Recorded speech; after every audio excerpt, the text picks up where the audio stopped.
Hello and welcome. We're glad you're here to join the program with us this evening. I'm going to call Pastor Daniel up to give a little prayer to open us, and I just want you to know he is the most attentive of all our pastors to our program, and we sure appreciate him.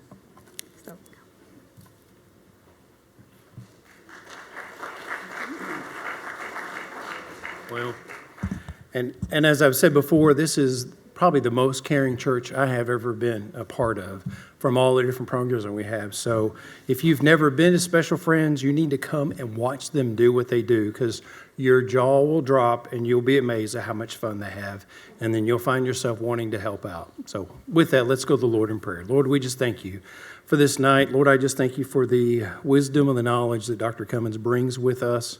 Help us to process it. Help us, Lord, to ask questions. Help us to be able to receive what she has for us so that we can apply it to our individual families and know how we can help those that we love. Thank you for your mercy.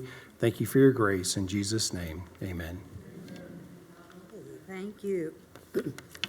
All right. Many of you have heard Dr. Tam before, and we're so glad she's back with us. And she's revised the program from what she's done before, and we're in for a real treat. She's the author of 4 books for caregivers, and very, very good ones. She also devised the DBAT, which is Dementia Behavioral Assessment Tool. And she's absolutely a top-ranked speaker for a lot of organizations. Over 300 have given her accolades on her work all over the area here. She is educated from Baylor and from A&M, Gig'em, and Concordia. And we're just, what was that? Oh, okay. So we're very, very happy to have her, and without any more ado, I'm going to let her speak to you all. And we do have tables out there, I'm sure you saw as you came in, and a lot of information. And Barbara's out there working on the little book stand. There, she's in the back now. Okay, she's my right-hand lady now. And I'll tell you, well, whatever I need to do something a little different, she'll let me know, and I do the same to her. So we keep each other on target. So glad you're here with us, Barbara. Okay. Thank you, Cheryl. Thank you, Worship Place. I can never remember this place's name. Thank you, Pastor. Honestly, this is such a good man and the best head of hair in the house. I mean, you got to get him there. God loves a pastor, right? Cheryl and Barbara, thank you for all you do to help people in this region. Those of you that are not familiar, the other tables that are outside, these are all vendors that work in dementia care in this area, and if they're here, it's because they are trusted, they are well-known folks, and we appreciate what they do as well. They help support Cheryl and Barbara as they do the Friends Place. And this is a remarkable place for your family member. So please make use of the services that are available around you. Cheryl threatened me, threaten's an ugly word to use in church. Cheryl threatened me that I needed to do something different, and I said, but, don't we all need to know the 9 dementias? And she said, we know them, so let's move on. So would you mind talking about some tools that you use? So the tools that I'm going to go through tonight are in the back of your itty bitty dementia book. They're in the tools section on my website, and they're also available in the public domain. So I'm going to go through some dementia stuff quickly, Cheryl, because we have to have it. And then we'll answer any questions and try not to send everybody home crying. Hey, we've had rain. I know, yay, right? Wildflowers everywhere. Okay, so I want you to remember as we go through this, as you go through your day as caregivers, it is very important that you take care of yourselves, and one of the easiest ways to do that is a simple breathing technique. This only takes a few seconds to do. If your loved one's in a community, do this before you arrive. If they're in a community, do this before you leave the parking lot after your visit. When you feel yourself getting anxious, do this. This is one of the quick tips to bring your blood pressure down and bring your breathing down, because by counting in this way, you slow down your respiration. So you breathe in to the count of 4, hold to the count of 2, breathe out to the count of 6, hold to the count of 2, and you repeat that. And the reason you breathe out slower than you breathed in is to slow down your respiration from 13 breaths a minute to 8 breaths a minute, and 8 breaths a minute is considered the prayer state or the meditation state. And that sounds really easy to do, but go ahead and try. Okay, so as soon as you start doing it, your brain says, this is stupid, I know how to breathe. And then the second thing your brain says is, I need to go see about that dirty thing or whatever that thing is I got to go see about. And then just bring your brain back to trying just to breathe and try to keep yourself calm. So minimum of 4 breaths, okay? See, Cheryl, look how fast I moved back. I used to make people do that exercise. Okay, realize that your own health is at risk if you are a dementia family caregiver. The death rate for the family caregiver is 3 out of 10 of you are expected to die before the person with the terminal brain disease dies, and that's the direct result of the stress of giving care. If you're here tonight, your loved one's probably already in stage 5 of the disease, which means you're doing the work of 12 professional caregivers throughout the 8-hour shift. If they're in stage 6 of the disease, you're doing the work of 16. If they are bedbound, you're doing the work of 18 people who come in fresh every 8 hours, and that's why you're exhausted. It's not the families that are in their 90s either that we're talking about. This easily happens to spouses who are in their 40s, 50s, or 60s, and it's the direct result of the stress of care. Understand that it's very likely that you have depression. You have been slowly taking care of and watching someone you love die. How could you not be depressed? You probably have anxiety. Anxiety is what if, living in the future. Depression is coulda, woulda, shoulda. Some of you get depressed after I speak. No, wait, that didn't come out right. But it's mainly because you may have learned something tonight that you didn't know before, and then you start beating yourself up. Don't beat yourself up. Everybody does the best they can at the time with what they know. When you know better, you do better. There's a good chance that you've taken your loved one, even during COVID, even after COVID, even having to wait 6 months to get in. You made sure your loved one saw a doctor, but when's the last time you went? When's the last time you talked to the doctor about how stressed you are? And if the doctor says, yeah, I know that's tough, you need a better doctor. Remember, nothing on the license says I barely passed. You know that, right? Common sense tells you half of the class had to be in the bottom, right? And the same is true for specialists. Half of them had to be in the bottom. Some of them barely passed. Does that make sense to everybody? Okay, and then understand there is a very high probability that most of the people in this room either have post-traumatic stress disorder or secondary traumatic stress disorder, and it's from the trauma that you have been living with because you have been watching a loved one die for such a long period of time. Does that make sense to everybody? Kind of sad you came here now, aren't you?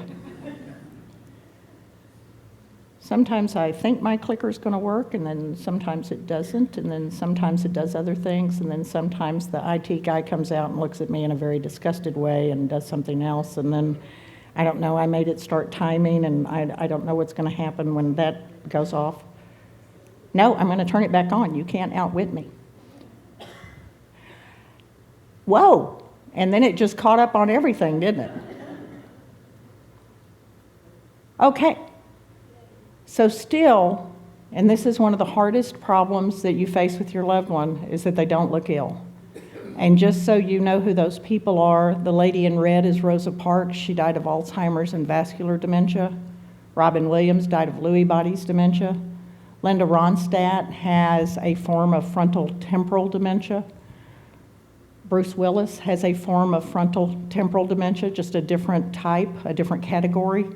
The top picture, you can't quite see him, that's Ronald Reagan, who died of Alzheimer's dementia, and that is Margaret Thatcher, who died of Alzheimer's dementia, which sort of leads you to think, well, if they couldn't get care, what do we do? And how do we find out? Ronald Reagan is actually how I ended up as a gerontologist. I was a press secretary in Congress, and I couldn't understand why no one seemed to realize he wasn't with us in the way that he should have been. And that's what actually sparked my interest in dementia. That's on the trivia question later. That's why I threw that out there, because it's for bonus points. So people with dementia, your loved one does not look sick to outsiders. Even to you, it seems so apparent. Until stage 6 of the disease, they have to lose an entire pound of brain tissue. And at that point, the person is now having trouble with movement, having trouble with social skills, having trouble with language. They're beginning to shuffle when they walk. They're starting to sleep all the time or be awake all the time. They're beginning to crave and only want to eat because they can only taste sweet things. And they're becoming more challenging with behavior because now we're having to do intimate care. And since we were infants and children, we were taught to never let anybody touch us where. And those are now the places we need to touch. And so care can become, it gets called combative in my field, but they're not really combative. It's somebody who has enough brain damage that they don't understand why you're needing to do that thing you need to do, and that it's for their safety and their cleanliness. So they're not really being combative with us. They're just reacting the same way a 2-year-old would who didn't want to have their diaper changed because it meant leaving the party. Does that make sense to everybody? Okay. Now, these are the 9 most common forms of dementia. There are 128 identified dementias. About 70 of them are called children's Alzheimer's because they affect children. Of the remainder, these 9 are 98% of all the dementias. And so what you do is you take away what your loved one cannot have, and what you're left with is what you go back to the doctor to ask questions about. So I'll use my mother, who, by the way, has no idea. I use her as an example. There's no need to call her. I'll use her to explain how this works. My mother's 83 years old. She never played football a day in her life. I can take off number 9. Huntington's is an inherited dementia. At 83, my mother would have died 40 years ago or in childhood. It's inherited. My family doesn't have it. I can take that one off. Number 7 is Wernicke-Korsakoff. That's alcohol dementia. My mother's never had a drink of alcohol in her life. I can take that one off. My mother doesn't have Parkinson's disease, and if she doesn't have Parkinson's disease, she can't have the dementia, so I can take that one off. She is much too old for FTDs. These are frontal temporal dementias. These are people in their 30s, 40s, 50s, 60s. Some have lived into their 70s, but my mother's too old for that. I can take that off. Lewy body dementia has 4 distinctive hallucinations. They see children, bugs, spiders, rats, and snakes. Bad people coming to get them, or they see their spouse or their caregiver having sex in public or having sex with multiple people. And families are so embarrassed about that, they don't tell the doctor, but that's a clinical feature of Lewy bodies. My mother doesn't have any of that behavior, so I can rule that one out. But she has obesity and cellulitis and hyperlipidemia. She has AFib. She is obese. She has high blood pressure. She has documented strokes. She grew up with a smoker. My father was a smoker. Any of that sound vascular? So I'm going to make a check by vascular dementia, and because she's in her 80s, that makes the odds of Alzheimer's 1 in 6, and if you've already got something else present, Alzheimer's is going to join it, so I'm going to make a check by number 2 as well. And for my mother, I go back to the doctor to ask about number 3, 2, and a combination would be mixed. Does that make sense to everybody? Want to do daddy? He's more interesting. My father's 87 years old, and in 1956, he was the quarterback at Evant High School when they won the 6-man championship for the state of Texas. Now, he's a quarterback, and 6-man football is a lot of running, but still, I'm going to let the doctor know that. My father's also a farmer and a rancher and a house builder, so there's a lot of toxic stuff involved in those different fields. In fact, we know people who live near petroleum areas, chemical areas, that we have higher levels of certain dementias in those. But I'm going to go ahead and write toxic, even though it's not up here. I'm going to write it down just because the area that we live in, we do have a lot of agriculture. My family doesn't have Huntington's. I can mark that one out. Mama didn't drink, but it's because Daddy drank enough for all of us. Now, I'm not talking you mambly-pambly, your team won football and you had a beer. I'm talking a case of beer and a bottle of whiskey a day for 30 years. Now, he's been sober 30 years, but for 30 years, he did a lot of damage to his brain, so I'm going to check number 7. He doesn't have Parkinson's disease, so he can't have the dementia. He's much too old for the FTD, so I can mark that out. He doesn't have any of the hallucinations of Lewy bodies, so I can mark that one out. But for every cold Lone Star beer Jim held in this hand, what was in this hand? Unfiltered Pall Mall, the king of cigarettes. His mother smoked unfiltered Pall Mall. She was the postmistress and the grocery store owner, and her house was connected to the grocery store, and she'd have a Pall Mall burning in the grocery store and a Pall Mall burning in her house. I'm pretty sure my father was smoking when he was 6. When they said, Jim, cigarettes are bad, he went, oh, cigars. They said, Jim, cigars still bad, he went, oh, snuff. He thought it was related to the fire. He's 130 pounds, he's 5'6", and he has high blood pressure. Any of that sound vascular? And then at 87, he's closer and closer to his 90s. In the 90s, the odds are 1 in 2 of having late onset Alzheimer's. And he certainly has done some damage to his brain. So for my father, I go back with toxic, number 9, number 7, number 3, number 2, and a combination of those. Does that make sense to everybody? So yes, your loved one can have more than one dementia, and that is more common than was ever thought. Does that make sense? Okay. Now these are the lobes, and you have one set on one side that the left side runs the right side of the body, right side runs the left side of the body. Each of these lobes is responsible for certain things you and I do, and if our behavior changes, it tells us the disease is now in that lobe. So if your loved one says whatever they think, the disease is in their frontal lobe. If your loved one can't translate sound, language, and speech, it's in their frontal lobe and their temporal lobes. If they don't see things clearly, it's now reached their occipital lobes, and if they're colder than you and I are and they're craving sweet things, it's now in their parietal lobe. So every lobe of the brain does certain things, and once those areas become damaged, your loved one will begin to display different behaviors. That's how we're able to build staging tools for the disease. Does that make sense to everybody? Y'all are going to do really well later. I'm very proud of this group, Cheryl. The thing that makes you learn new information, however, is the hippocampus. And if the hippocampus is not functioning, your loved one will begin to repeat questions, ask for the same information over and over again. And what it means is Alzheimer's has started and the hippocampus is now destroyed.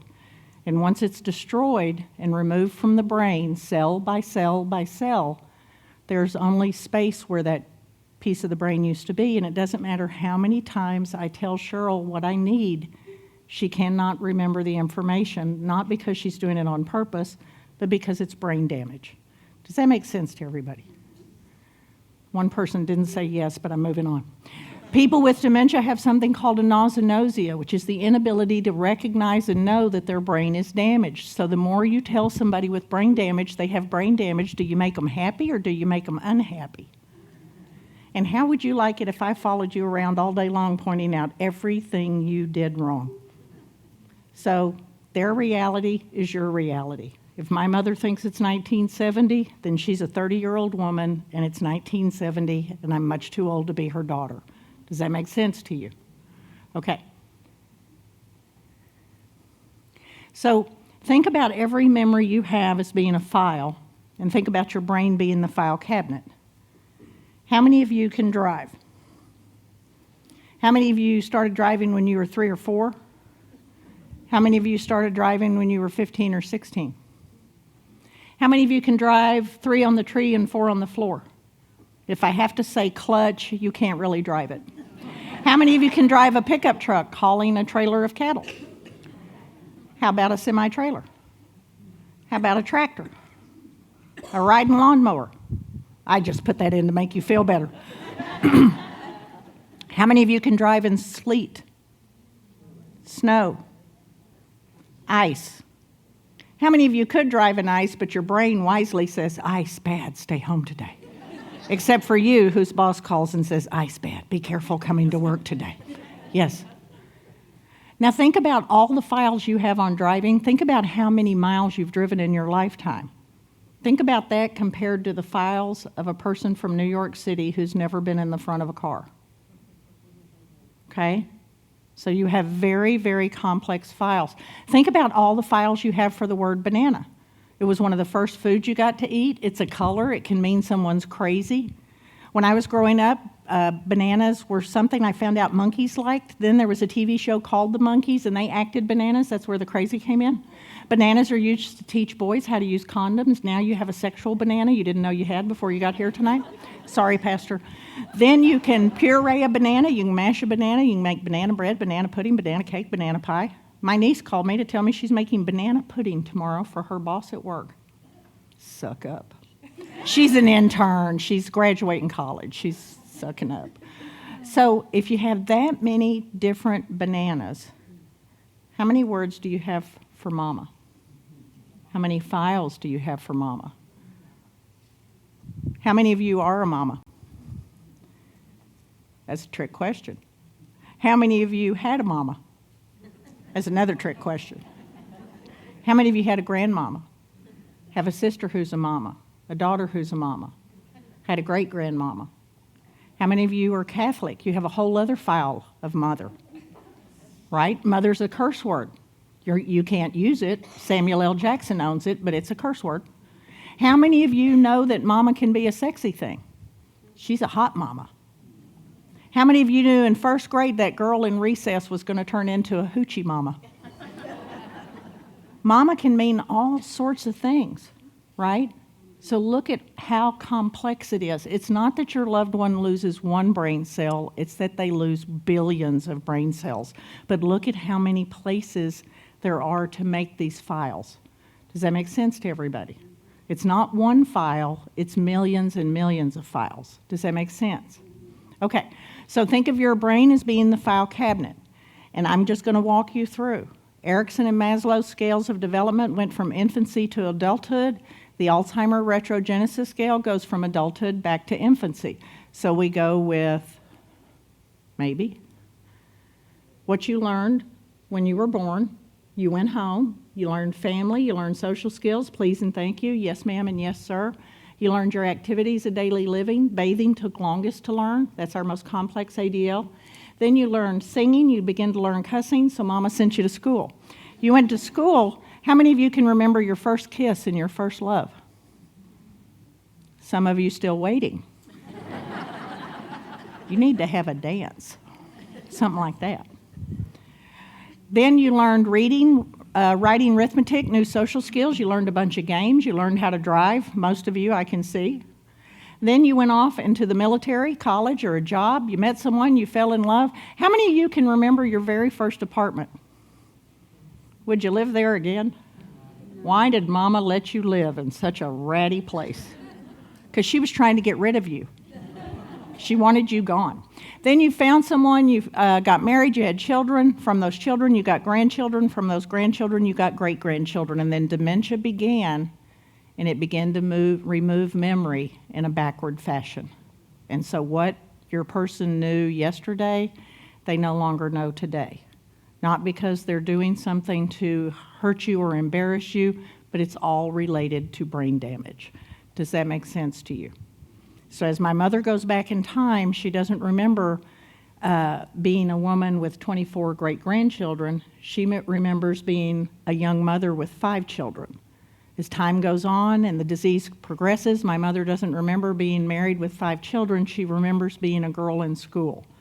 As time goes on, my mother doesn't remember being a girl in school. My mother wants to go home. And she doesn't mean a physical, tangible building. She means the same thing a 2-year-old means when they come and spend the night with you the first time. They love you till 8:01. What happens at 8:01? They want to go home, and they don't mean a building.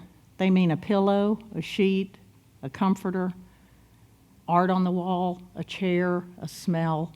That's what home is. It's 7 specific things that make your home home, okay?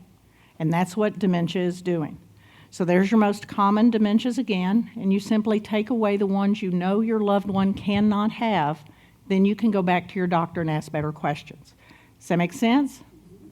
Okay, so in the beginning, mixed dementia meant that we were talking about Alzheimer's and vascular only.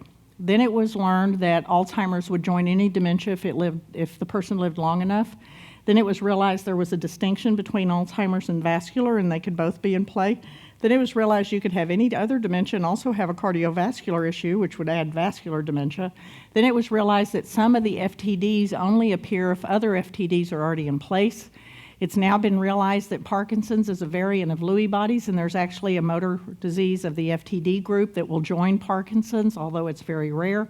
And so there's all these variations and all these mixtures that weren't realized to exist before. So if you see your loved one behaving one way and you go, that's it, it's Alzheimer's, I know that. But then you see them doing something else and you say, no, it's this one, you're probably looking at 2 different forms of dementia. Does that make sense to everyone? Everyone understands dementia is not the name of the disease, it's simply the umbrella term? Okay, that's on the test later, so I wanted to help y'all out on that one. Okay, these are dementias of the Alzheimer's type, and that's the way it's written, is DAT, and it's talking about which of these domains is there. There's early onset, and early onset is either sporadic, nobody in your family has it, and suddenly your 35-year-old sister does, or it is familial. The familial gene, it's only 5%, so you're talking about 500,000 people maybe have that. Down syndrome Alzheimer's is recognized. People with Downs will develop this. This does cause a change in personality for them. Regular onset Alzheimer's is people in their 60s and 70s, and of these there are some variants, cortical variant, atypical frontal variant, and logopenic variant. But also beware, there's a behavioral variant, FTD, and a logopenic variant, FTD. So do you see how it gets confusing? Somebody should pick one name and we'll stick with it, right? Okay. Then you have variations that can occur because of hallucinations, something somebody sees, hears, or smells that's not real. You can have changes in behavior in terms of aggression, agitation. And then late onset Alzheimer's is people in their 80s or 90s. There are two forms, type A and a type B. Type A is a very pleasantly demented person. It's actually how we write it. The other one is a very agitated person. So there seem to be two forms. The more calm form is typically seen in people who are very highly socialized. That's why coming to a friend's place is critical. Camille's Cafe, the Austin groups for the elderly, all of the tables that you're talking about here, that's why memory care, that's why all of that is so important, is because of that socialization. And we know that that's a critical factor of care, even though we cannot slow the disease down. We just know that it helps. Does that make sense? I'm getting depressed. Vascular dementias can be any age. Okay, remember Justin Bieber's 24-year-old wife had a stroke. That's not normal, right? My sister's been on high blood pressure medicine since she was 20. That's not normal. So vascular could strike anybody at any age. But there are different forms. There are about 4 dozen identified forms. The most common one is multi-infarct. An infarct is a stroke, meaning multiple strokes have occurred. If you're looking at your loved one's MRI, look for things that say gray matter or white matter. Those are telling you that this is a form of vascular dementia. Okay? Lewy bodies, this one is one that is extremely difficult. It has those 4 hallucinations with it. They have REM sleep behavior disorder, which means they kick and punch violently in their sleep at night because they act out their dreams.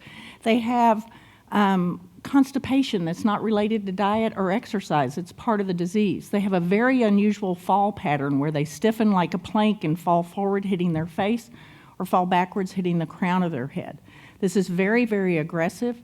But most commonly, the spouse sees this dementia at play and argues with the doctor for years before anybody else sees, and it's typically the wife, sees what the wife has seen. And I know wives who've been told by a neurologist that the issue is actually you, and you need counseling, and you need therapy, and you need help, and turned out in the end, she's usually right. So get your doctor to listen to you, because nobody knows your loved one better than you do. Does that make sense? Okay. See how quick I'm doing this? FTDs are dementias of younger people. The training is if somebody comes to me and they're younger than 60 or they're in their early 60s, you first rule out FTD before you go to early onset Alzheimer's, because it's much more likely to be one of these dementias than it is the other one. I found an interview with Robin Williams, and he was on a talk show. And it was the same talk show host over a period of 7 years. And it was a blip by him on YouTube. And I found it and I watched it. And you know he was very manicky in his behavior. I watched the whole series to see if I could see a change in his behavior. And what I saw was interesting. He went from his foot constantly shaking to his foot didn't move by his final interview. And the final interview was 6 months before his death. By the way, Lewy bodies has the highest, most successful suicide, or the highest, second highest suicide rate after Huntington's. But anyway, FTD, the first 2 are the behavioral ones, behavioral variant and PICS. These usually involve a great change in behavior and loss of social skills. The next ones are the communication disorders, primary progressive aphasia, logopenic variant, semantic dementia, and then the movement disorders, prosupernuclear palsy, cortical basal ganglionic. These 2 dementias only appear if another dementia, another FTD is already in place. And then FTD with motor neuron disease and ALS is considered an FTD dementia. Okay? That's on the test later. That's why I put that in there. Cheryl, people are so happy when you use the word test every 5 minutes or so. Parkinson's disease dementia has now been pulled under the Lewy body umbrella. It's considered a variant of Lewy bodies. The later in life a person develops Parkinson's, the more rapidly it becomes Parkinson's disease dementia. The rule of thumb is this: if the movement disorder started first, followed by a loss of cognition, then that's Parkinson's. If cognition was followed by a loss of movement, that's Lewy bodies. So it's the opposite. What we know now is if your loved one has Parkinson's, we're watching for the onset of Lewy bodies, followed by the onset of Alzheimer's. If your loved one has Lewy bodies, we're watching for the onset of Parkinson's, followed by the onset of Alzheimer's. It's not understood why these three dementias go together, other than Lewy body and Parkinson's start in areas of the brain that touch each other, and then Alzheimer's will join anything if it's in the brain long enough. Okay? Wernicke-Korsakoff is alcohol dementia. It's actually divided into three. A person can have Wernicke, they could have Korsakoff, or they could have both. It depends on how long they abused alcohol. This is one of our most challenging people to deal with in memory care because 1 out of 4 smear their feces when they're mad at the staff. In other people with dementia, that's just I felt something behind me and now I got something icky on my hands. I'm trying to get the icky off. This person is doing it on purpose. They're more agitated, more impulsive, and all of it has to do with damage that occurred because of their drinking. We also have a lot of issues with them in care of any kind because a lot of times that drinking drove their family away. Okay? Jim Cummings hadn't seen me on a Father's Day in 40 years. Okay? So it breaks apart families. Does that make sense? Y'all with me? You're already sad, aren't you? We're already very sad, Cheryl. Next one is Huntington's. This one is heartbreaking. I do dementia all day long, and it never bothers me. I don't dream about it. This is my job. But when I have to do a Huntington's group, I go home, I get on my hands and knees, and I thank God this is not in my family. This is a horrible dementia. This is the highest, most successful suicide group because you know you've inherited it. And it either shows up as a child, in which case it's called juvenile Huntington's, it shows up as an adult, and if the form has the jerking of the limbs, it's called Huntington's chorea. And the jerking of the limbs is jerking, not tremors. Okay? So just really a devastatingly difficult dementia for families to deal with. And then CTE is football dementia. This is currently divided into 4 categories. There's obviously a huge section of research missing between the ages of 36 and 59, so there's obviously another one there. And I can tell you the youngest teen to die from CTE was a Texas boy, 13. We've got a 17-year-old that died in Texas last year from CTE, an 18-year-old. Every time I see a football player doing something ridiculous that got them in the news, I don't think, oh, they're bad. I wonder how damaged their brain is. Does that make sense to everybody? Okay. See how I'm moving through this, Cheryl? Thank you. Now, you have all kinds of behaviors.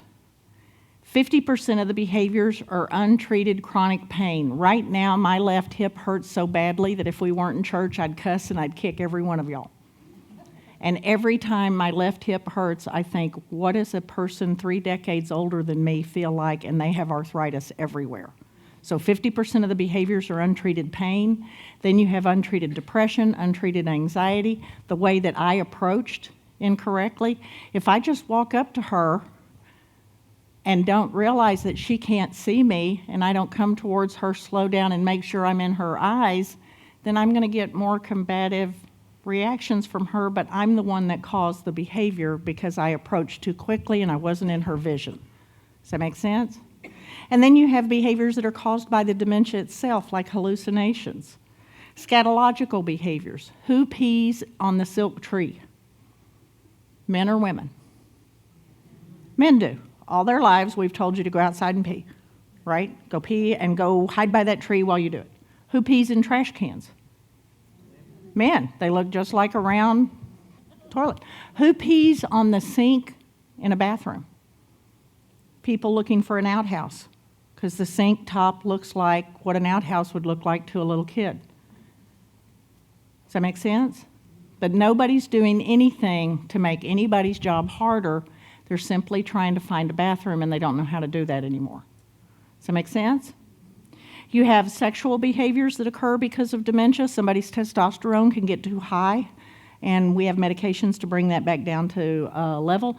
You have falls that happen because people have brain damage, not because they need more physical therapy. They're not walking and moving their bodies correctly because the areas of the brain that do that don't exist anymore.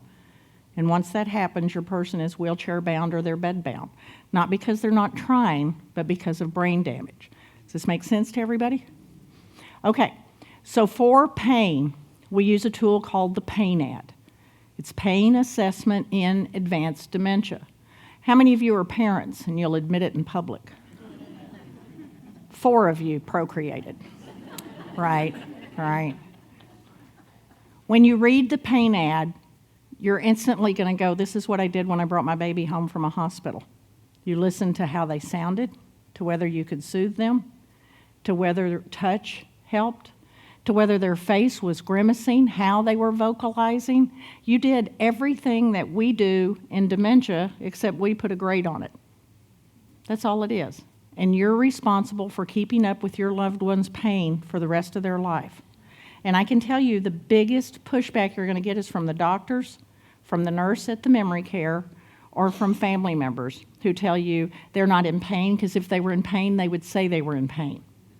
I see men in here tonight. Men, when you fell down as little boys, what did we do? Did we run and pick you up and dust you off and hug you, tell you your little tears were okay because you just ripped your knee off? Or did we tell you to suck it up and be a man?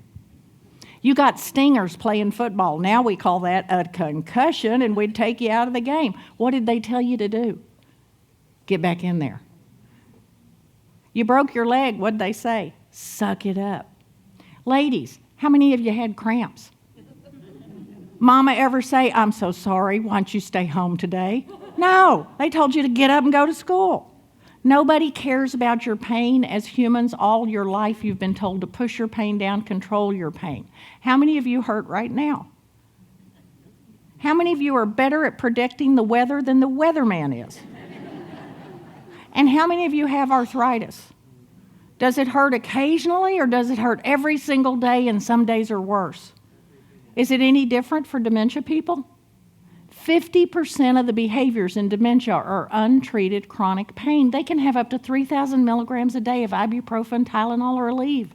They can have narcotic pain medicine. You know what the doctor's going to say? That'll make them fall down. They're going to fall down anyway. Let's keep them out of pain. People's biggest fear is not dying. It's dying in pain.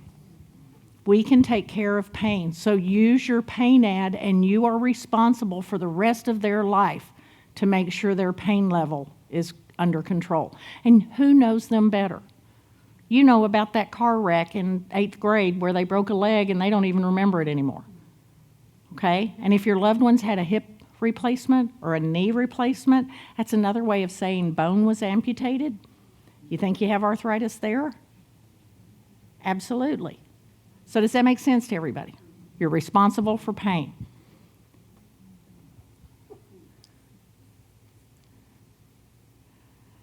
Now we're on the Dementia Behavioral Assessment tool. There are 3 stages in this picture. Do you see the difference in the 3 ladies? One is very, very animated. She's locked on to the activity director. They're actually doing some ocean stuff. There's a starfish laying there and some seaweed. She doesn't look sick, does she? That's stage 5. She's missing 1/2 pound of her brain tissue. That's called moderately severe dementia. The lady in blue, she looks a little paranoid and suspicious and angry, doesn't she? That's a stage 5 person. She now looks sick. And the last lady that's leaning into the picture with nothing on her face is a stage 7 person who was put in a wheelchair and brought to the picture. So you really do see a difference in your loved one. It doesn't mean that their brain's not damaged. It's just that people don't look physically sick on the outside until stage 6 of the disease. And that's why when you take your loved one to memory care, you don't understand your loved one does look just like these 3 ladies. It's just that they're in a different part of it, and you're used to seeing the person you've known all those decades or your whole life. Does that make sense to everybody? Okay. Bless you. Have y'all noticed before COVID, we're in a church, for Pete's sake. Every one of you would have turned and said, God bless you. Now, 40 variations into COVID, somebody sneezed and we all went, wish he'd get out of here.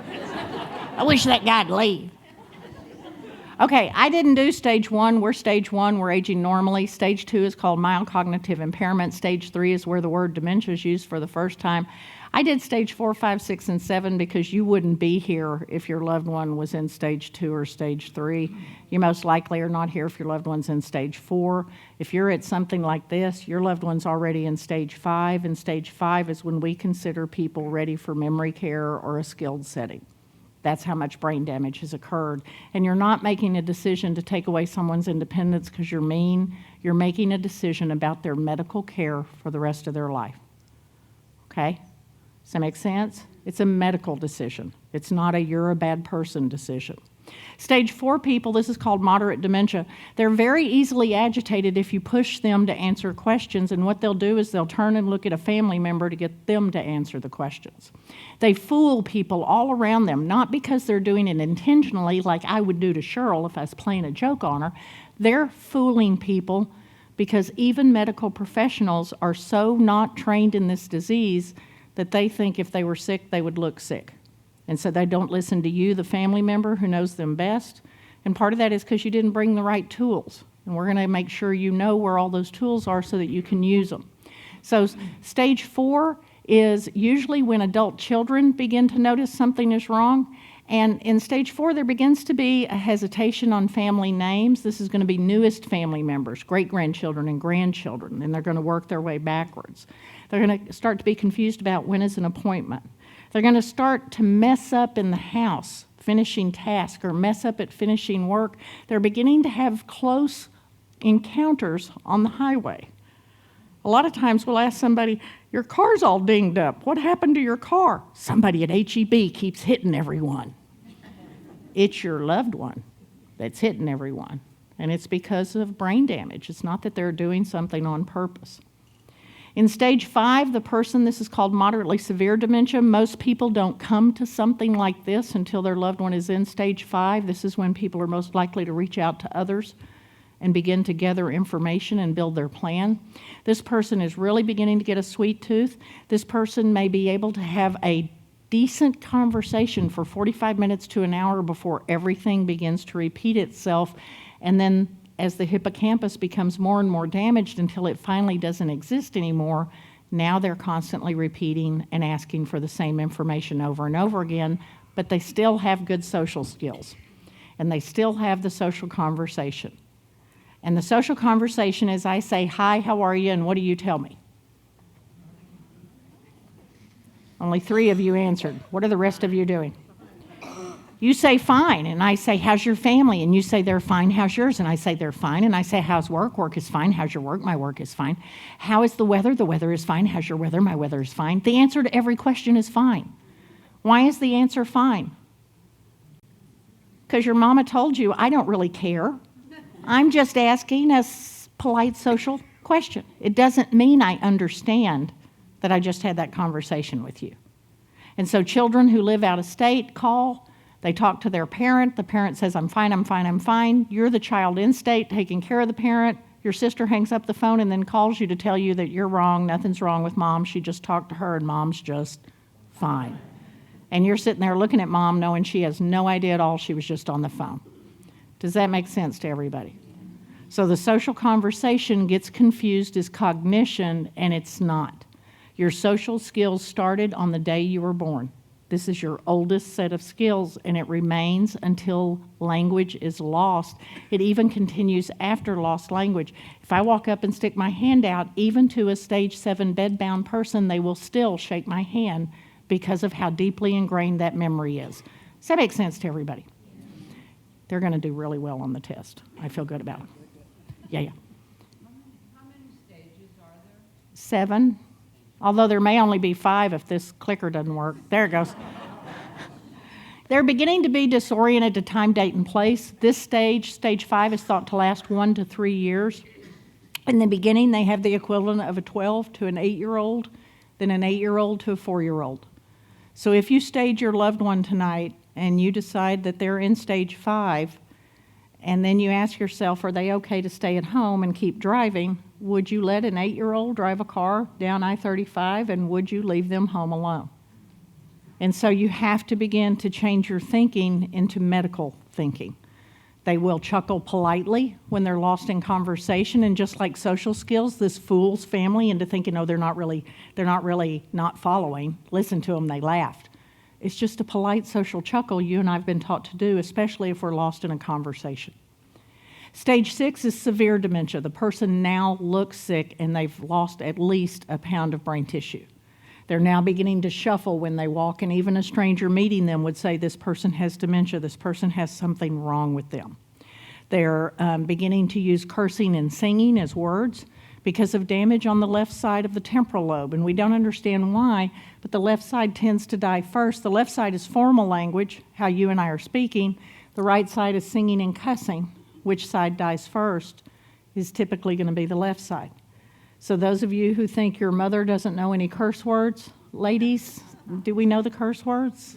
We were just taught not to use them. Pastor Dan, I've had people tell me my dad doesn't know curse words. He's a pastor. I guess you were born in that tie, sir. Everybody knows the words. It's just we were taught not to use them. And so when your loved one starts using words, we're not mad at them. Cheryl's not mad at them. It just means the disease is progressing. Doesn't mean anything else is happening. In stage 6, they're now beginning to have trouble with words, with sounds. You can sit in a memory care when they set off the fire alarms. The only people agitated are the caregivers. The residents are just looking around going, why is everyone acting strange? Movement is beginning to be affected.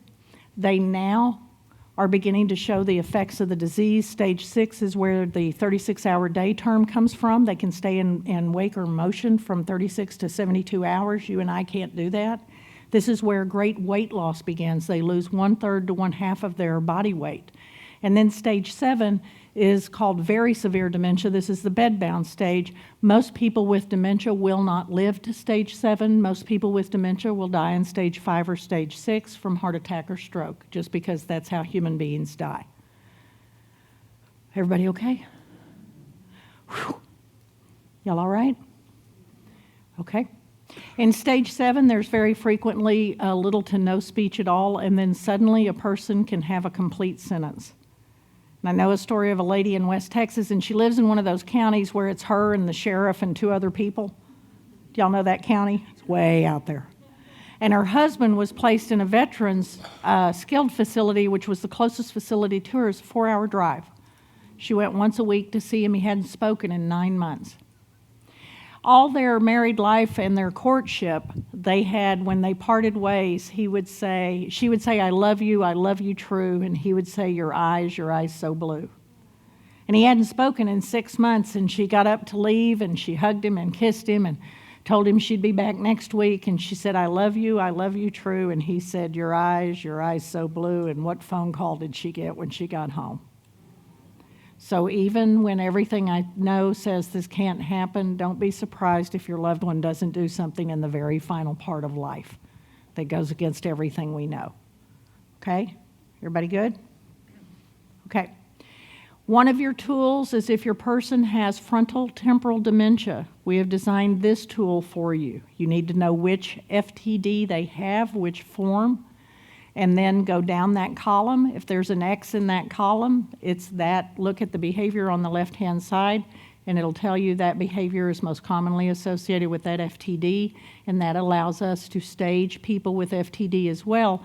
And staging is important because it tells you, number one, it's now a medical issue of such concern that they require additional care, and it tells you this is how much longer this person is expected to live. And that's a very real question for every family to have, because this is a devastating disease to watch, because some of you are worried your loved one's going to outlive their money, and in most cases that may not happen. I have people that are in their 90s, and the family's afraid with advanced stage 7 dementia they're going to live 10 more years, and it just can't happen. All of your staging tools give you a timeline of what we expect and how long we expect that person to be in that stage of dementia. Does that make sense to everybody? Okay.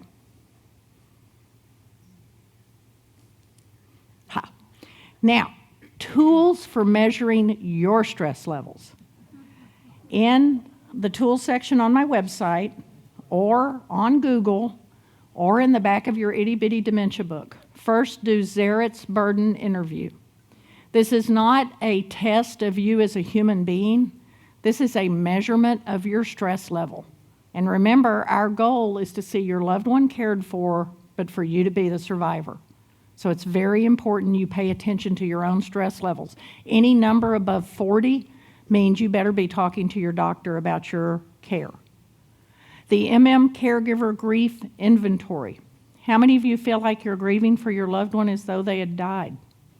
And that's a normal thing to feel. It's called post-death grief, and by the time I meet families, that's what you're experiencing. The person you knew is not here anymore. The person that's left looks like them and at times has movements and behaviors like them, but the person you knew is gone.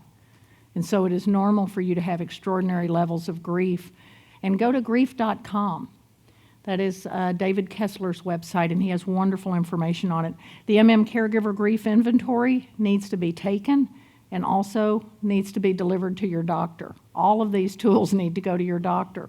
Take the GAD-7 anxiety screening tool or the Hamilton anxiety screening tool. Both of these tools measure your levels of anxiety.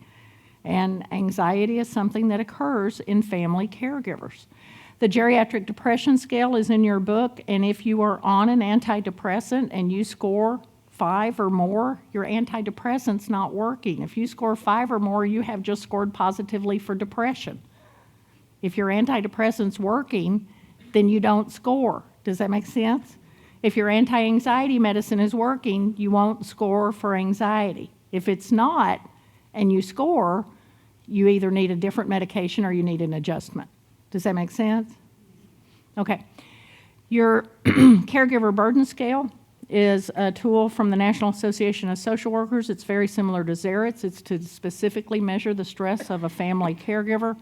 The compassion fatigue scale, and you can look it up as compassion fatigue scale. This measures between compassion satisfaction.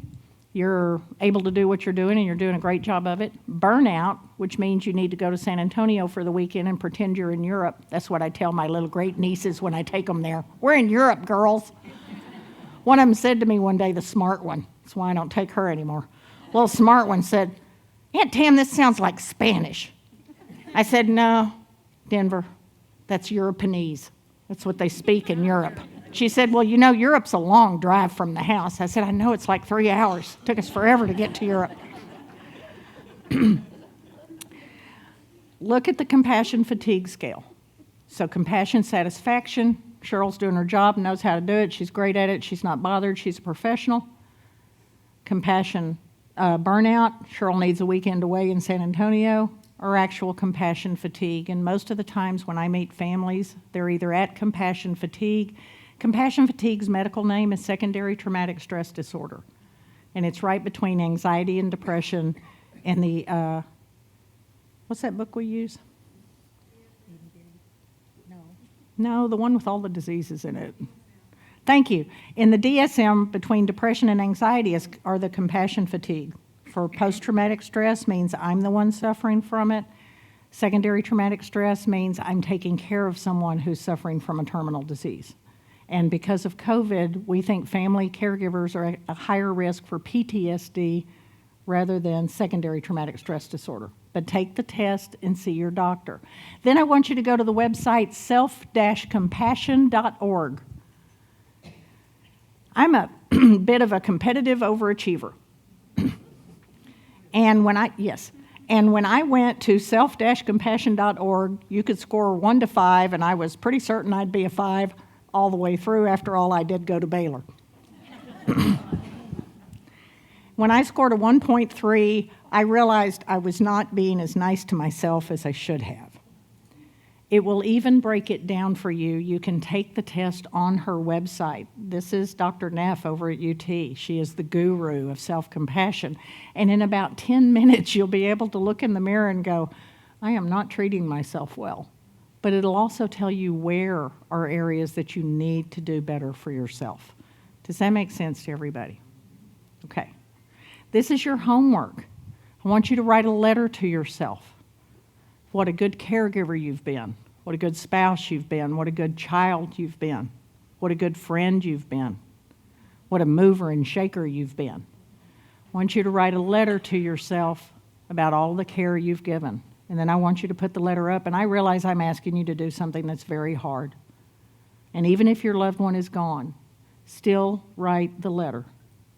And then put it up, because there will come a day when you will need that letter. And you need to be reminded of all that you have done. Does that make sense to everybody? People behind you are going, I'm not coming next year. She gives us homework. Now, there are some scales that are currently used in the U.S., and we need to update them. And so these are scales you're going to run into, and we're going to give you the updated version, because there's a reason your doctor doesn't see what you're seeing. And the reason is this. I need to get you to the doctor. So I get you up early. I make sure you're shaven and showered. You've got on clean clothes. I feed you. I probably gave you coffee that day. I put you in a car. I drove you somewhere. I got a little brain chemistry going. The doctor walked in. We're in that little room. The doctor has on that doctor uniform. The doctor says, hi, how are you? What does your loved one immediately say? Fine. I'm fine, Doc. How are you? And you wanted to just kick the snot out of them. Your doctor didn't see what you're trying to show them, because you got your loved one dressed up, because you have pride, because you love them, because you know this isn't how they would want to be seen in public. This is not how they would be.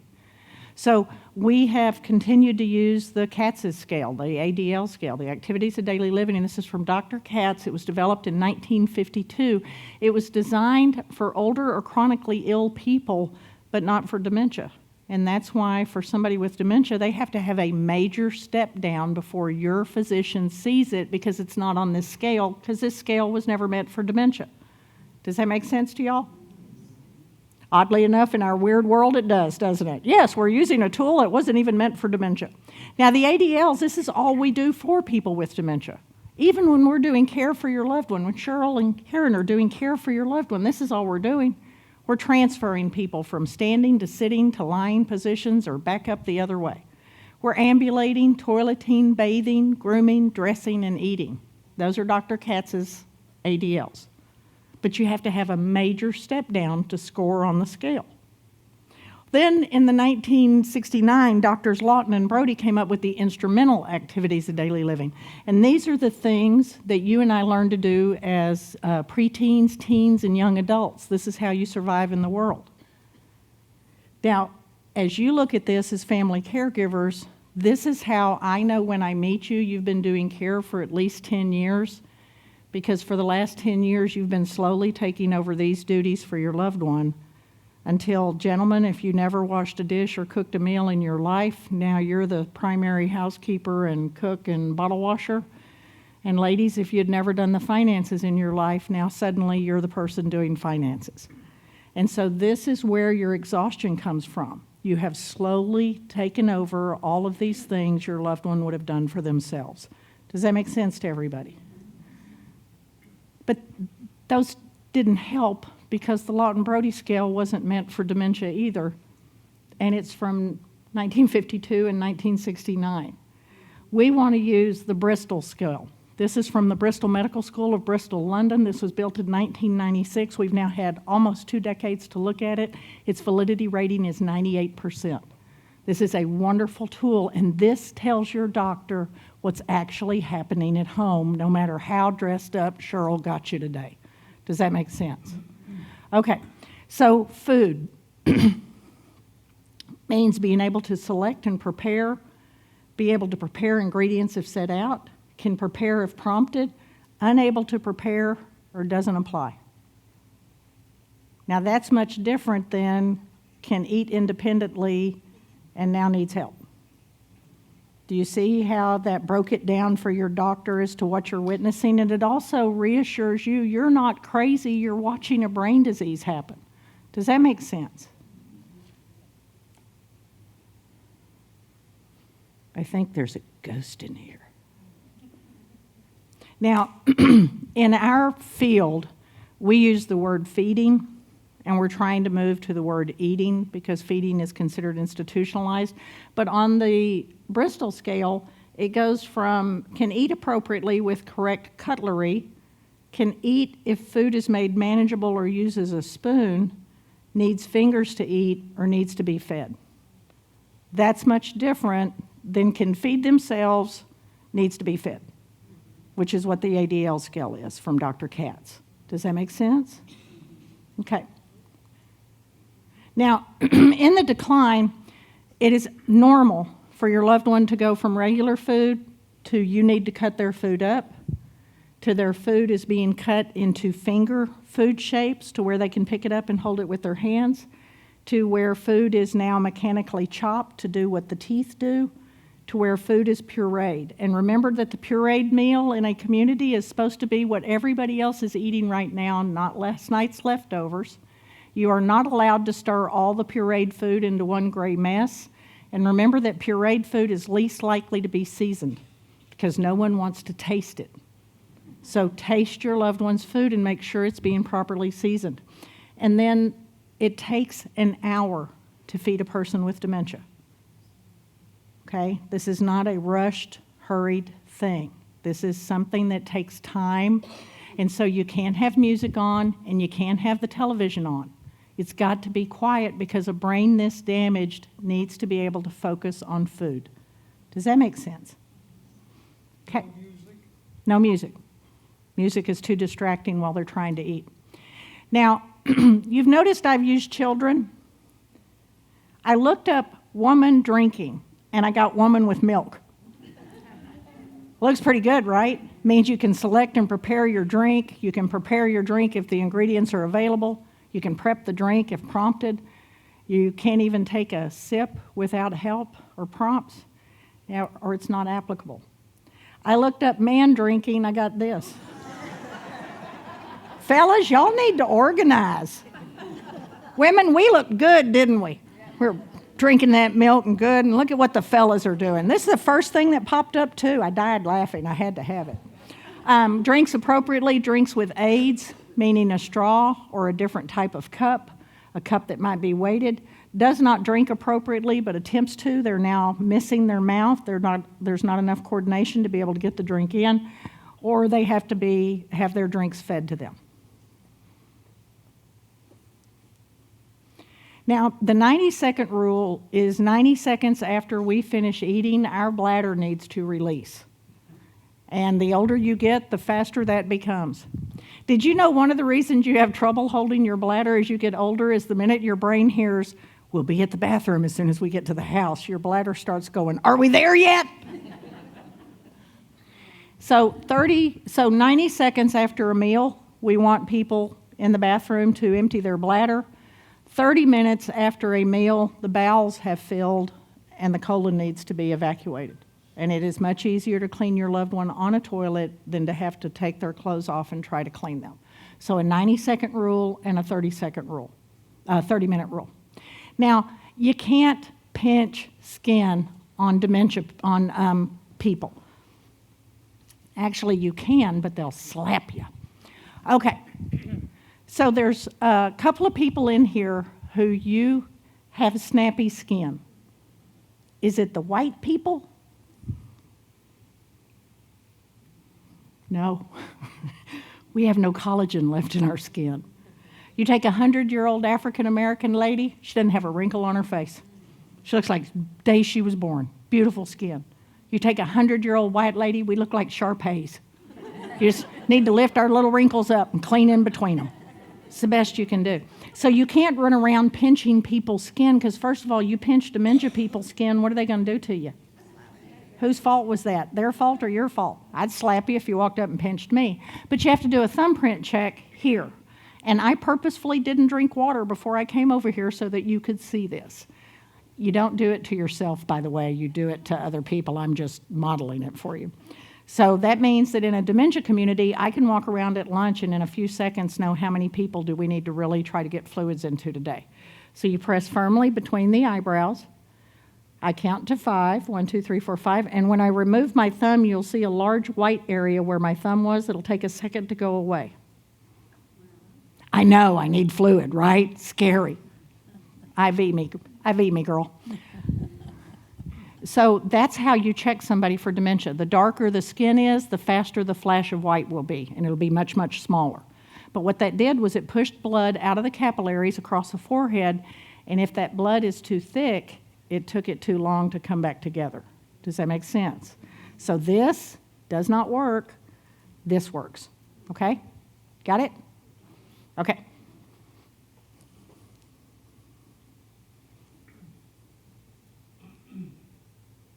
Number 5 is dressing, being able to appropriately dress. Next one is putting clothes on in the wrong order, front to back, or wearing dirty clothes. Does that sound like anybody y'all know? Okay, so it's not on purpose, it's brain damage. Plus, how many of you were raised in the country or in a rural area with well water? Did you change clothes every day and take a bath in the morning and a bath at night, or did you get out of your school clothes, put on play clothes, and you wore those play clothes all week long because it was well water and there wasn't enough water to do all that washing with, was there? So then it's unable to dress themselves, but they can move their limbs to assist, and then unable to assist requires total dressing and may resist care. That's much different than Katz's scale. So do you see how this tool gives your doctor a much better idea of what you're actually dealing with at home, no matter how good your person looks? Does that make sense? This is still under the Bristol. Yeah, the Bristol combined the ADL tool and the IADL tool for dementia, okay? Dressing tips, you've got to assist people gently. How many of you leapt out of bed this morning? How many of you crawled out of bed once your joints ungelled and you begin to realize there was nobody else to make coffee but you? When's the last time you leapt out of bed? I know it's been a good 45 years for me, at least. There's no leaping anymore. You want to use their name every few seconds. Do you dress and undress and clean a baby and never use their name, or do you use their name constantly as you're doing intimate care? It's the same thing with the people that we work with. We constantly use their name. If you're going to hurt someone, they've got a bad knee, say, "I'm so sorry, I have to move your knee. I know that's going to hurt." And when they say, "Ow, that hurts," apologize again. I was in a very nice community, and the staff member poked his hand, and he jerked his hand away, and he said, "That hurt me." And she never apologized. And that is a common thing. So apologize if you hurt, and if your loved one's in a community, tell them it hurts when you do this. Apologize. Tell the person how good they look. Make certain clothing is not ruffled when they sit down or in a wheelchair, because of changes in circulation and brain damage, you can cause a wound to begin to happen. Dress the person for warmth and know what their body temperature is. By stage 5, the body temperature begins to drop to somewhere between 95 and 97 degrees. That's why they are colder than you and I are. That's why they're dressed in August as though they're fixing to go out in a snowstorm. They're not doing something crazy. They're colder than you and I are. My normal body temperature is 97.5. I am colder than you are. Does that make sense to everybody? So if you don't know their body temperature, who else is going to know it? And it means that when they're sick, nobody's going to understand that you're saying 98.6 is a 2-degree raise in their normal body temperature. So you've got to make sure you know that about your loved one. Does that make sense? And then understand it hurts to move. Yesterday I realized this thumb is not bending the way it has bent for 62 years. I don't know what happened yesterday. This thumb just quit working the way it's supposed to work. Last week, this finger suddenly got a cramp in it. I didn't know you could have a Charlie horse in your hand. Why didn't you tell me this? I thought you would prepare me better for aging. Things hurt that didn't used to hurt. And be aware the same thing is happening to your loved one. It's just that the only way they can explain it is through behavior. So pay attention to what's going on with your loved one. Number 6 is hygiene. Now, this is the tub my mother grew up with. They didn't have indoor plumbing until she was a senior in high school. She bathed in a wash tub, actually a number 5 wash tub. This is one of my cousins. This goes from washing regularly and independently to can wash with a setup. Do you know how many families have told me their loved one can still shower because they go in there and they hear stuff, and then I say, "Is the towel wet?" They're getting part of the steps down, but they've forgotten what the rest of them are. Then they can wash themselves if prompted as supervised, unable to wash themselves, and unable to wash themselves and combative. But as you think about bathing, you also come into grooming. Grooming is not just brushing teeth. Look at what some of you did to get here today. You shaved, did your hair. I've put on lipstick 3 times. I don't know what's happening. Normally it's better, it stays on, keeps leaving. But it's deodorant, cologne, dentures, hearing aids, glasses, contacts, certain types of glasses. My grandmother had a pair of outdoor glasses and a pair of indoor glasses. Now we have progressives, transitions, that's what it is. But it's makeup. I watched a makeup thing on YouTube last night, and I thought, Lord, I'd be dead before I figured out how to do all that stuff. They painted that woman's face every color in the world, and then in the end, she was gorgeous. She didn't smile, but she looked good. So, tips for you to use. For a proper shave, use a warm washcloth. Fellas, doesn't that feel fabulous? Warm washcloth to get the skin and the beard ready to be shaven. For teeth, eventually they're going to tell you toothpaste tastes bad, toothpaste burns. Move to children's toothpaste. It's because they're tasting sweet things now. Makeup, you always want to make a girl feel her best. My grandmother told me if she left the house without lipstick, that'd be the same as being naked. I don't think it's the same as being naked, but I got her drift. Nails, you have to be very careful with. Only nurses can do diabetic nails, meaning cut them. Your staff in a community can do nail care, but they can't actually cut or trim nails. You've got to remember belts, shoes, socks, scarves. You have to remember to pat skin dry, not rub skin dry. Older skin gets much thinner. If you're on certain medications, your skin is thinner. Use lotion for skin. You know what the number 1 lotion was we were told in graduate school? Vaseline. Every 100-year-old lady I know tells me, Vaseline, girl, that's the way to go. Do you know you can heat that in the microwave and spray your perfume in it and give it a whole different flavor if you don't like the Vaseline flavor? And then when you put your touch on a person with dementia, you don't start by putting your whole hand on them. This is a massage technique. They don't start by putting their whole hand on you. You start with fingertips and then move into the hand. And it's less startling and less frightening for the person with dementia that you're touching. Does that make sense to everybody? Do you notice I didn't even look at y'all to see if you agreed with me? I just went on. It's like it's cursed. There we go. You know why I use this picture? Can you see his nose? Sometimes you got to laugh, right? Sometimes you got to laugh. So you go from being able to clean your own teeth or dentures to being able to clean if given the appropriate tools, to requiring some assistance, to needing full assistance.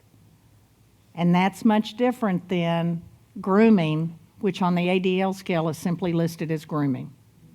And how can you be a stage 5, and be top in all of these, on these ADLs?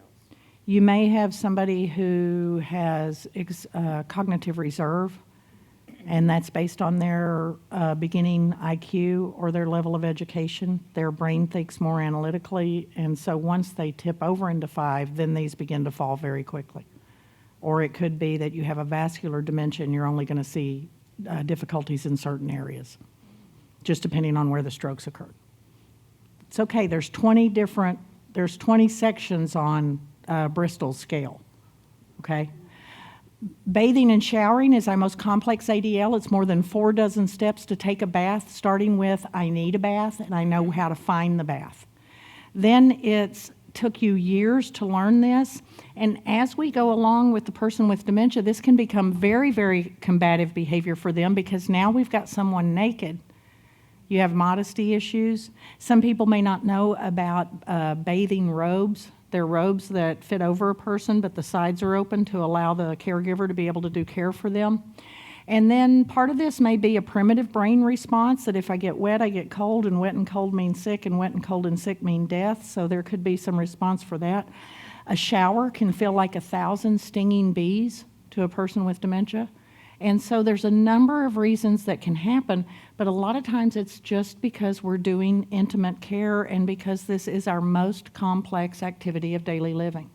Your child was 8 or 9 or 10 before you as a parent believed they could correctly and properly bathe without burning themselves in the tub, and they could actually get everything clean. So bathing or showering means being able to do it independently, or do they need the bath drawn or the shower turned on? Do they need supervision and prompting? Or are they totally dependent and need supervision and assistance? And what's the purpose of bathing? What's the purpose? To clean skin.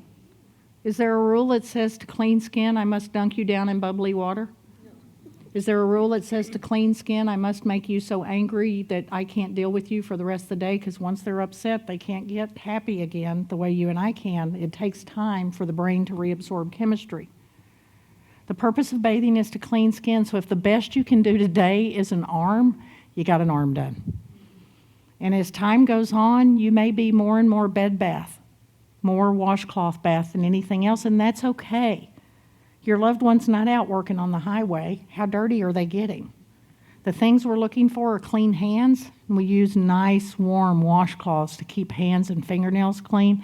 But the purpose of bathing is not to make your loved one miserable, it's to clean skin. And that's all it is. For bath and shower tips, stop talking about it. You know how much damage you do by, you want to take a bath? How about a bath? Let's go get a bath. Bath will be fun. How about a bath? Bath, bath, bath, bath, bath, bath, bath. And I sound so much fun. She's like, yeah, I want to do whatever you're doing until we get there. And I start taking her clothes off, and now that she didn't know that's what we meant. We don't want to do that at all. You've got to make sure your room is warm. They're colder than you and I are. How many of you would be happy if Cheryl and I stripped you off right now and got you showered? How would you like it even better if we walked you down a hallway in a towel in front of other people? How about a big group shower where you get to see a bunch of naked people showering? None of that sounds like fun, does it? So we have modesty robes. You've got to remember this is intimate care. Intimate care is always easiest if I'm talking. If I'm talking to you, it's not as embarrassing and it's more distracting. And in the case of dementia, we sing Twinkle, Twinkle, Little Star a lot. We sing Jesus Loves Me a lot. And we sing the Happy Birthday song over and over and over because those are old tunes we know. And if I can distract the person by singing, they're not so upset with what I'm having to do. And then the best thing today might just be a bed bath. Okay? It's going to be okay. For toilet, it's using the toilet correctly when required, then needing to be taken to the toilet and assisted. On the CATSA scale that your doctor's looking at, it goes from can use the toilet to needs assistance. It just makes a huge dive. This gives you a bigger breakdown. Then they're incontinent. Typically, the person becomes incontinent of bladder first in stage 5 and incontinent of bowel in stage 6. This is very complex to be able to use a toilet. You have to recognize, the body has to recognize your bladder or bowel are full, and then the body has to know how to find a bathroom, and then it has to be able to remove clothing, clean and void, adjust clothing, use the toilet, and then come back to doing what you were doing before.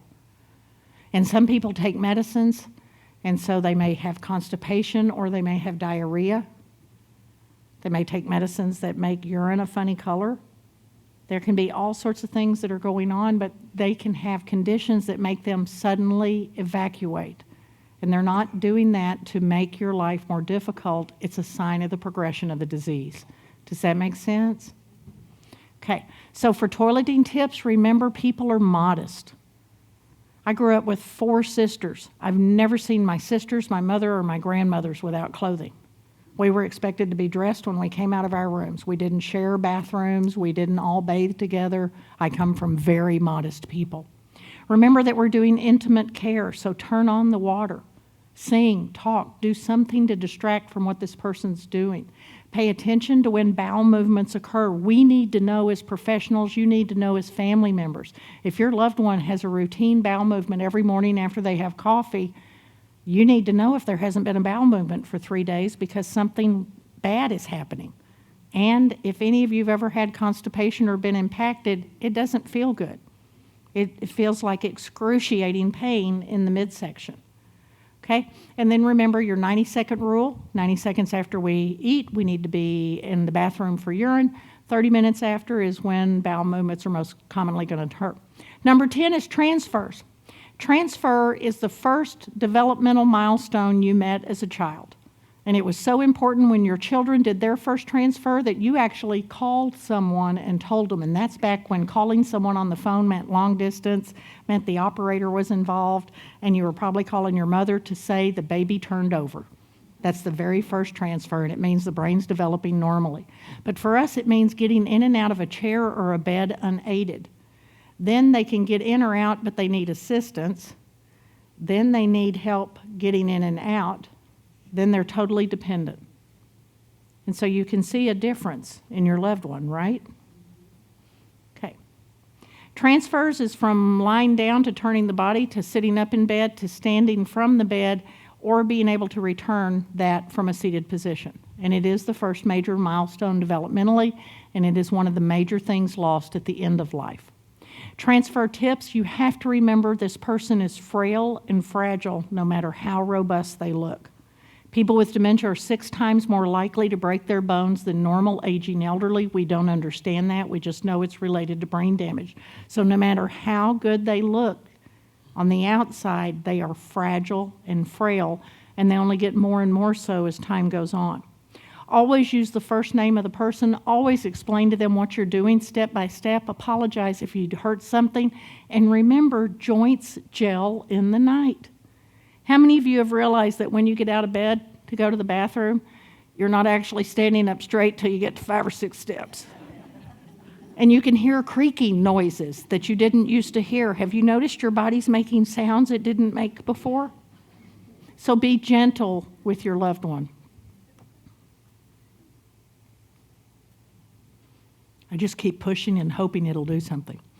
Mobility is what was called ambulation. So being able to walk independently, walking with assist. I've seen people use furniture. I've seen families arrange furniture in a room to help their loved one have the back of the couch as the assist as they walk through.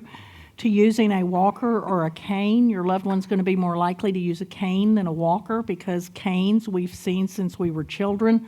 Walkers weren't invented until 1974. And then the person is unable to walk. Now, this is really hard for families, and families think they're not trying hard enough. They're doing the best they can every single moment of the day with a dying brain. This is not something PT needs to work on. This is not something you need to come in and yell at them about or make them get up and do. You're just risking breaking them. When the person can no longer walk, they will no longer walk. Does that make sense? What's your opinion about walking poles, like ski poles, pedestrian ski poles, instead of a walker? They still don't work. Their person's still going to fall because of brain damage. They're considered less stable. It's not something we use in our country. In Germany, they have more luck with them because people use those throughout their life. In our country, they just didn't. So they're actually do better with a cane just because they've seen a cane. Doesn't remember they're going to remember to use it. Doesn't mean they're going to keep it with them. Just means they do better because they've seen it. Using a walker forces you to use brain you've never used to make these movements before. And if any of you have used a walker, it hurts. It hurts your hands, your wrists, your forearms, your upper arms, and it's movements you've never had to do before in your life, and now you're wanting a person with brain damage to learn how to do this. So it just doesn't work well. And it's the same thing with the ski-type poles, unless they're a big hiker, and that's something they've always done. Okay? So, wow, I can't even read the print on this. Mobility, it hurts to move. The person is fragile. I'm sorry, these slides shifted. I'll tell you what it says. Hang on, I'll be there eventually. Go slowly, bones hurt. Anybody agree with that? Joints creak, joints have gelled, the brain is damaged. She can't hear or see you well. Use your social skills. Thank you. And I don't have on my bifocals. Orientation to time. Being fully oriented to the time, date, and place. I'll be in someone's home and ask them what time it is, what day it is, and I'll watch them look at the calendar that they've set specifically in that kitchen so that they will know what date it is because they put a big black X the day before. or they'll look to you, a family member, to give them the answer. Then they're unaware of the time or the day, but they don't seem concerned about it. Then they repeatedly ask for the time, the day, and the date. And then day and night begin to get mixed up. And that is the normal progression. Orientation to space. This is one of the reasons for falls, is not only brain damage, but the brain damage not only is the ability to move our body, but it's also the ability to see our body within space. People with dementia are commonly bruised from their shoulder to their knees because they walk into doorknobs, into doorways, into the sides of tables, into chairs. It's not something they're doing on purpose. So they're, we'll talk to you later. They're fully oriented to their surroundings, and then they're only oriented to familiar surroundings. And so one of the things they'll say is you think you need their input to move them into care. And we don't ask for people with brain damage's input on should we move you to memory care any more than we ask 5-year-olds, will it be okay if we get you up early for the next 12 years of your life and send you to school? We make the decision because we're the adults with full brains. Then the person gets lost in their home. And if you were watching them in their home, you'd realize that even if they had a 5,000 square foot home, they're down to 200 square feet now is what they're using. They're using where the food is, where the bathroom is, where the TV is, and where the bed is. And then they get lost in their home, and so if you try to mention moving to them, they're going to tell you no, because there's a human instinct of if I leave this house, they'll be able to tell something's wrong with me. And that's what is scary. And so you're not making the decision to make them frightened. You're making the decision because the best thing for them is to move them into full-time care. We know they get better care in care. Then they no longer recognize the home as their home, and they attempt to leave and go to another home. Okay? Communication. Yes, it's identical twins. Aren't they cute? Aren't they cute? My grandmother had twins. I said, Nanny, wasn't it great? You had twins, Linda and Brenda. She looked at me like I was the dumbest rock to ever fall off a bag. She said, are you out of your mind? We had just come out of a Great Depression. We were coming out of a Great War. She said, I went to the hospital to have one baby. They gave me 2. Then there's that terrible day. And I said, what terrible day? And she said, oh, there's a day. I don't know, they're 3 or they're 4. They realize there's 2 of them, only 1 of you. Apparently it's worse with triplets. So, communication. The person can hold an appropriate conversation. To the person shows understanding and attempts to respond verbally or with gestures. To they can make themselves understood, but they have difficulty understanding others because they're no longer hearing what you and I are saying correctly. Stage 5 understands 3 out of 4 words. By the end of stage 5, it's 1 out of 10. By stage 6, they're responding to your tone and pitch of voice. And 90% of our language is body language, so that's how we're able to keep working with them. Then they don't respond or communicate with others. Stage 15 is the telephone. How many of you, if you bought a brand new phone today, would have to go to the mall and find that child to show you how to program it and make it work? How are they able to do that? What mystery is that? If you could see the whole picture, she actually has the phone upside down. And what I like about this picture is after my age group, no one will know what that phone is. Why do you have that long tail coming out of it? I showed my youngest nephew when he was in 4, we were in New Orleans, and I showed him a payphone. I said, do you know what that is? He said, no. I said, that's a payphone. What does that mean? I said, well, if you were away from home and you wanted to call your Meemaw, you'd have to go put money in that. If you had enough money, the operator would come on and connect you. But when you ran out of money, cut off your line. He goes, why didn't you use a cell phone? I said, we didn't have cell phones. This is what you used when you left home. And he said, were y'all just stupid? I said, look, you may be 4, but it's a long walk back to Pearl. So the person goes from using the number appropriately, including getting the correct number, to using a telephone if the number is given verbally, visually, or is pre-dialed, to answering the phone but doesn't make calls. How many of you have seen that? Is unable or unwilling to use the telephone. And this one is going to be updated to include computer. Because when this was written, 2007 is when cell phones came out. This was 1996, so this will be updated. this is supposed to work at like 1,000 feet. This is my high-end one. Housework or gardening, able to do it to previous standards. A lot of times families realize something is wrong because mama's house is dirty, daddy's garage is dirty, the yard is not done correctly, the cars are not clean the way they always were. And so they could do it to their previous standards. Then they can still do the work, but the house is starting to get a little dusty and dirty. To limited participation, to unable to participate or even notice that there's cleaning going on around them. Shopping is being able to shop to previous standards. Some of you husbands are going, oh Lord, I hope not. Able to shop for one or two items with or without a list. Unable to shop alone but can participate when accompanied. Memory care communities take their residents shopping. Shopping's part of human activity. It's just that they're there with them to assist them. And then finally, the person's unable to participate even if they're with you. Finances is very dangerous. You have to be responsible for finances. You have to take away the computer, you have to kill the computer, you have to change the password. They will get rid of every dime you have. There are scammers out there, there are bad people out there. The worst one I had was a professor who had given $8 million to a girlfriend in another country. And then I had a man in Austin, he and his wife had saved $138,000, and before they realized what had happened, he had given away $100,000 to strangers. And that was all the money they had left. That was it. So you've got to be able to get a hold of finances and protect your assets. They're unable to write a check, but they can sign their name and recognize money's value. This is where you have to watch out for that evil drug-addicted grandson, right?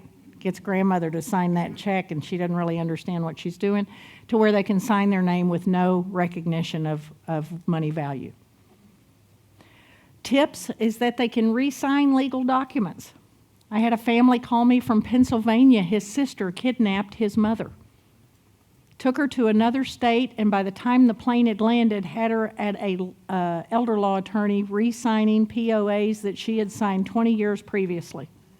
And separating her from the son that she had built a house with, had all her investments with, and was a business partner with. And she couldn't understand why, but she was now suing him. And so, yes, people do bad things.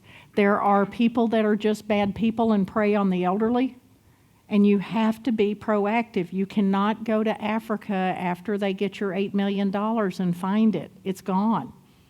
Okay, so you've got to be proactive, even though this is so hard, because it's another piece of independence that you have to take away from your loved one. Whoop. Games and hobbies. Can participate in pastimes, activities to a previous level, then participates but need instructions. 2 can join in. They're reluctant or very slow. They need coaxing to join in. I can tell you that among people with dementia, I'm the worst domino player in the world. I've had some of them cry for me. I'm so bad at it. Because we start in the beginning and they're matching 5s to 5s. Then they're matching any double to any double. Then we're just shuffling the bones, picking them out, and putting down whatever we feel like. So we're going backwards in the games. And that's a normal thing for you to do with your loved one. Transportation is being able to drive, cycle, or use public transportation. I live in such a rural county that I know one guy that his public transportation is a horse. It has to do with a DUI. So far he hadn't been on the horse drunk and causing trouble. So we're hopeful. We're hopeful for him. Then unable to drive but can use public transportation or a bike. And I think this is clearly written in England. How many of y'all hopped on your bikes to come here? We're in Texas. I watched one of my nieces one time drive from my mother's house to my mother's barn. It's 50 yards. She had to open 2 cattle gates to go through there. She, by God, was driving, though. By golly, sir. Then, unable to use public transportation alone, unable or unwilling to use transport even when accompanied. And so it can make it hard for you to get your loved one to a place they need to go because it is too much stimulation for them to be in a moving vehicle. Does that make sense to everybody? Okay. So tools for your health to survive the disease, selfcompassion.org. Remember, I scored a 1.3. You're shooting for a 5. Okay. On YouTube, for free, you can see the mindful movement. How many of you are sleeping? Not right now. No. We already poked you a while ago and took a picture of you. Cheryl's going to put it on the church page. How many of you are sleeping well? I remind you, you're in a church and fibbing is forbidden in here. It's estimated that 60% of us are having trouble sleeping right now. It's actually considered a medical crisis. So use the mindful movement. Sarah Rabin has 1 hour to 8 hour nighttime meditations. That woman will talk you to sleep. The mindful movement. Her name is Sharon Raymond. Deepak Chopra, who's a medical doctor, is considered one of the gurus of breathing meditation, and he can explain to you what it's doing to your body. Now, you can go to his website and give him $100, or you can go to YouTube where he's got 400 videos free. I did the YouTube myself. Therapy in a nutshell. This gal is awesome. I told my therapist if I'd found her first, you'd have never gotten a dime from me. She said, me and my new car, thank you. She does 10 to 20-minute nuggets of therapy that it allows you to pick out, I'm having anxiety, I'm having trouble breathing, I'm having trouble sleeping, and she will tell you why your brain is doing that and how to make a change. She is incredibly good. I'm on YouTube. I don't know how. I just am. Go on YouTube. You can find out anything I'm speaking about. If you want a 12-hour course on dementia, find me on YouTube and get the Becoming Dementia Aware book, and it'll walk you through the 12 videos that are out there on YouTube. All you got to do is find them. I talk about anything dementia. Zaret's burden interview, I gave you earlier, the geriatric depression scale, it's either yes or no, and it's how you felt in the last 7 days. It's no hemming and hawing. Do you feel blue? Yes or no? Do you feel others are worse off than you are? Yes or no? There's no, well, I don't know, maybe. That's a no. Okay? And then compare it to the answer page, and you'll know in 5 minutes if you've just tested positively for depression. Most family caregivers are on an antidepressant for 6 months to 2 years to rebalance your brain chemistry following the journey of care that you've been on. The Caregiver Grief Inventory, the Hamilton Anxiety Scale. All give the doctor, your physician, a great way to look at you and see what needs to be done to help you survive. I pointed at the wrong picture. I pointed over here to make the clicker work. Did y'all follow that? Oh, well, thank you. For your loved one, the Bristol ADL scale. We went through it tonight. You can see how different that is for your loved one. The Cornell scale for depression and dementia.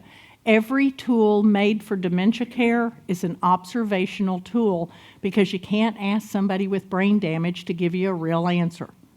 That's why you assess them for pain.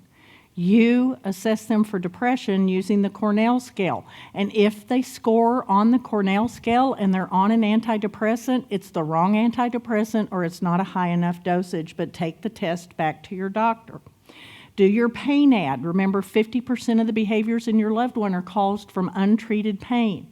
The brief psychiatric rating scale. This is what allows the doctor to give your loved one an antipsychotic. And when you read it, you're going to realize that 2 of your children need that same medication. Extremely hostile is one of the answers. Then the Hamilton Anxiety Scale for your loved one. And remember on this one, very severe means that you're seeing that behavior every day, throughout the day. Severe means you're seeing it throughout the week. Okay? And a lot of those are going to be things that you're seeing, and those are things we can treat. We can't stop the disease process, but we can treat depression, we can treat pain, we can treat anxiety. And then the Dementia Behavioral Assessment Tool allows you to know what stage your loved one's in, because what most of you are going to hear from your doctor is your loved one's in stage 2. They're in mild cognitive impairment. And if you're in this room, no, they're not. You wouldn't have even noticed in stage 2. In stage 3, if you're a spouse, you noticed, you tried to point it out, you got your head chopped off, so you didn't do that anymore. If you're the adult child, you didn't notice until stage 4. If you're meeting me, They're in at least stage 5. Otherwise, you wouldn't be here tonight. How do you give these things to the doctor of your loved ones due to HIPAA? This has nothing to do with HIPAA. HIPAA would be your doctor reading these and then not telling you what his conclusions or her conclusions were. So you can give that to the doctor? Of course you can. Who else is going to give them the information about your loved one? It's no different than mama's date of birth is this. Okay? You've got to give them information that they understand. And remember, most physicians are not trained for dementia. Most neurologists are not specialists in dementia. They don't even study dementia. I saw a man speak who has Lewy body dementia, and he said he'd been to 7 specialists, 7 neurologists, before one finally diagnosed him correctly. And what he didn't understand was it wasn't 7 neurologists, it was that he finally got to one that was a dementia specialist, because neurologists don't study dementia. They study movement, they study headaches, they study seizures. They don't study dementia. So these tools let you take observational material to your doctor so that they can understand who you're actually dealing with at home. Does that make sense to everybody? No. No? So, like if you went to the doctor and they still kind of don't point you in the right direction, how do you? You need to change doctors. You have specialists here in Austin. You're talking, when you say doctor, you're talking about your primary or your neurologist? What do you know, that you're running back to? Your neurologist would be Cedar Park Neurology is a dementia specialist. Dr. Bertelson is a neurologist specialist in dementia. The Biggs Institute in San Antonio would do testing. Austin has, UT has the Hines Center, is it right?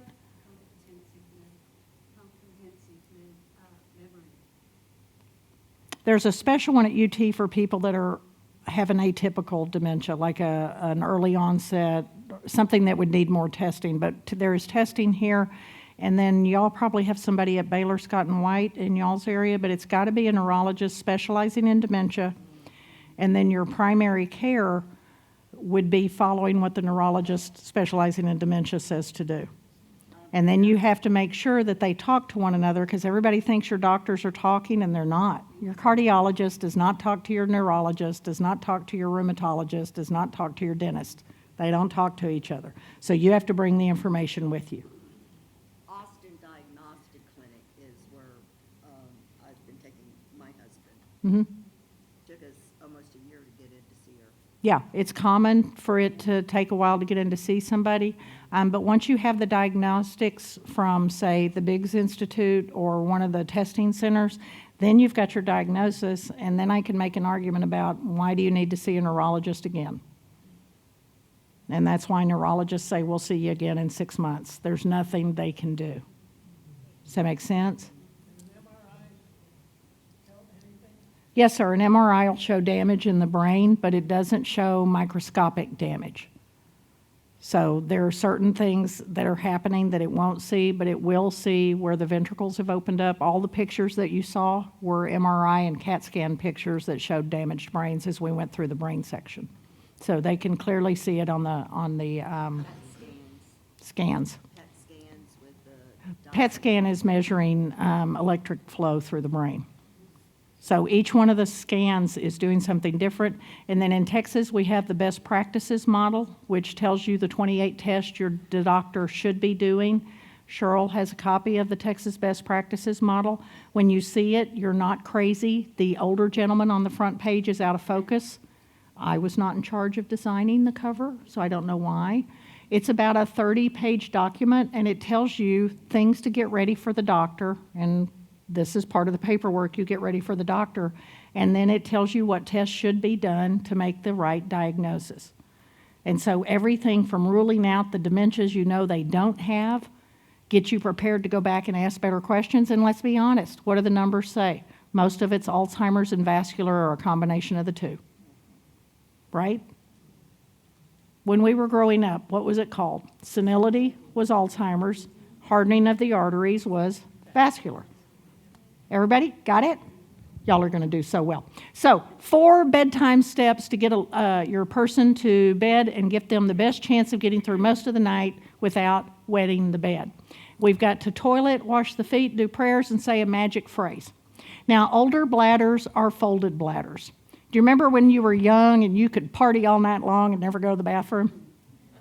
And now, 5 minutes after you had water, you've got to go find a bathroom, right? So older bladders are folded bladders. They're no longer springy.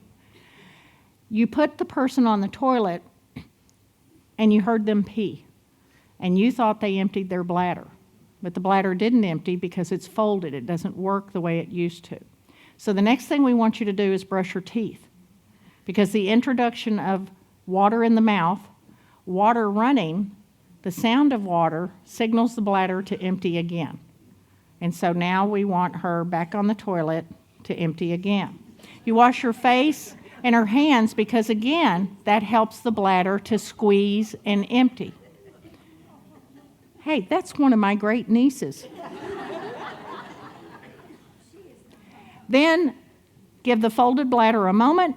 She pees again. Now the bladder is actually emptied, and that means you have a 3 to 6 hour window of time where she can sleep before the bladder will fill again.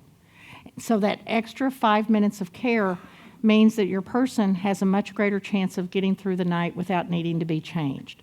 Does that make sense for you? That was step 1. Step 2 is you've got to wash their feet. This is something Mama did growing up. Some of you don't remember it, but before your mother let you put your dirty little body on her clean sheets at night, she washed your feet. If you've never had this done for yourself, do it tonight. Use a warm washcloth. If you use a cold washcloth, you're going to get the snot kicked out of you. A warm washcloth is soothing. It's settling. It helps to tell the human body it's time for sleep, and this is a deep evolutionary thing. It's also seen as an act of love. It's also seen as an act of religion or spiritual care. Y'all don't remember Jesus washing the feet? Pastor's going to be talking to y'all before y'all leave here. Next is bedtime prayers. How many of you said prayers with your babies? How many of you had prayers said with you?